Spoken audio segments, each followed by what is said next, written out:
Hey, do you like kimchi? Do you know what kimchi is? I didn't. I had never had it until a couple years ago, and then I loved it and decided I'm going to make that. So now I make it.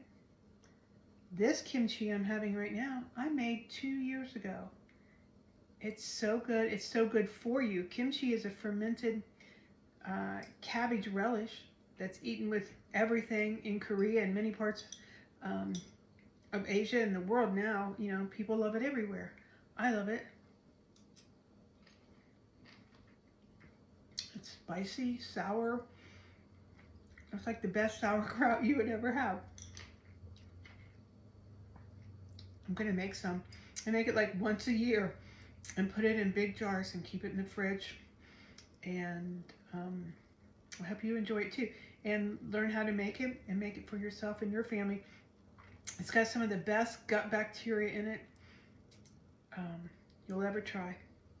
Enjoy. So I'm chopping up my cabbage right now. I wanted to show you about the size.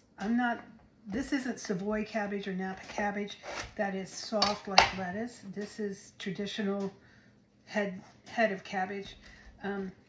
Once I chop it into quarters, I then open it up. You're just peeling it back, and I leave it about like this. And let me show you. I'm putting it into a big dish pan over here that I've cleaned with bleach. It's really clean. But you're just going to open it up because we're going to salt this. I'm going to cover this in kosher salt and put it into a big sieve because there's a lot of water in cabbage and you do not want watery kimchi. So you cover it in salt for a couple hours and let the salt draw the water out of the cabbage. And that way you have nice, crunchy kimchi that's not all watered down. So I got all my cabbage chopped up. It was a lot. I've got this huge container of cabbage here, and I am going to salt it, and it's going to drain in my sieve that I'm calling it. This is actually, I'm going to bring my light over here. This is actually out of my freezer.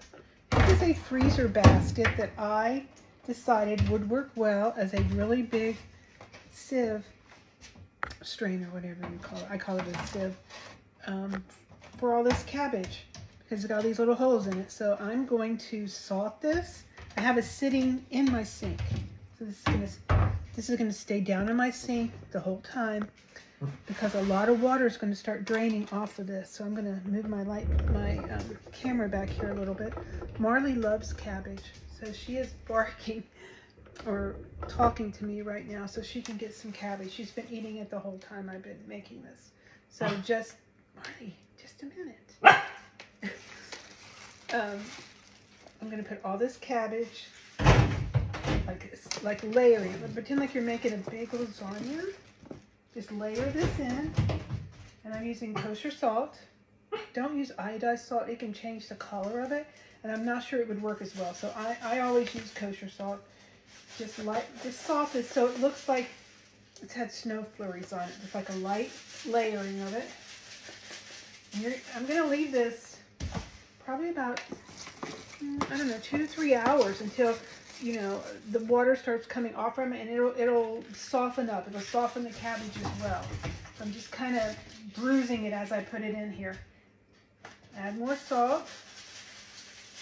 And while this is sitting here extracting the water out of the cabbage, I'm going to go and finish chopping up all my other veggies. So, and you really want to kind of massage this, kind of bruise it a little bit. And put it in a layer. If you don't have something large like this, you can just use a regular colander. I try to batch cook. Like if I'm making something, I'll make a lot of it and keep it. So it's more economical. I also wanted to tell you that kimchi is expensive in the store when you go to buy it. The last time I looked at just the price of it, it was $6 a pint, which is, 16 ounces. So it's expensive. And this is costing me, I don't know what it's costing me, but it's a lot less. It's a lot less. The only expensive thing in all of this may have been the daikon radishes, which, let me show you what a daikon looks like. I try to get these. My local Kroger store has them often, but I got this at a Chinese market.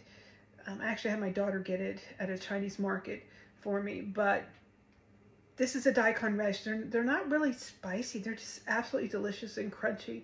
And lotus root, which I was unable to find. But if you can get lotus root, it's delicious and crunchy and sweet. So if you can find that, everything else is carrots, onions, garlic, ginger, things that, you know, most grocery stores now carry. And then I'll show you the ingredients that I also use when I make. It's called a porridge that you put into your kimchi as the spice mixture and as the it's almost like a pepper paste that you create, that you put into it, a garlicky peppery paste. So I'll show you that too. So I'm back to chopping. I wanted to show you the size that I'm cutting my carrots in. These are julienne, about like that. So I'm doing my carrots, and let me show you the daikon radish and the carrots. Try to do the close as you can to the same size. Okay, like that. And then don't be scared of a daikon radish. It's not like super spicy hot. It's very mellow, but it has a great crunch, and it'll stay crunchy for a long time. I'm also doing my green onions now, spring onions. And you want to do them a little bit bigger and at a diagonal. Okay? And try to eat more fermented foods. They're so good for you.